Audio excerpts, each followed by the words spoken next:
আসসালামু আলাইকুম, সবাইকে স্বাগতম জানাচ্ছি আমার আজকের ভিডিওতে। আজ আমি প্রথম প্রবাস জীবনের প্রথম বাজার করতে গেলাম আমাদের বাসার পাশে স্থানীয় এক মার্কেটে।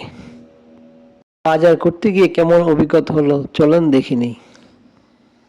এই তাজা সবজি পাওয়া যায় কিন্তু দামের দিক থেকে বাংলাদেশ থেকে অনেক ব্যতিক্রম। আমি প্রথমে দিয়েছিলাম কিভাবে কথা বলবো, কিভাবে জিজ্ঞাসা করবো, তবে না দেখতে পেলাম তাদের একটু অল্প ইটালিয়ান বলতে পারলে তারা বুঝে নেই।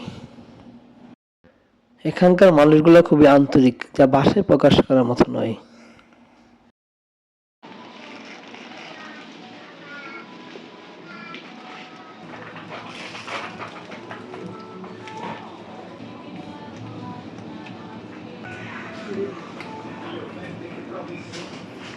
সবকিছু থেকে যা মনে হলো একদিনে সব শেখা যাবে না, ধীরে ধীরে অভ্যস্ত হতে হবে এখানের সংস্কৃতি পরিবেশের সাথে।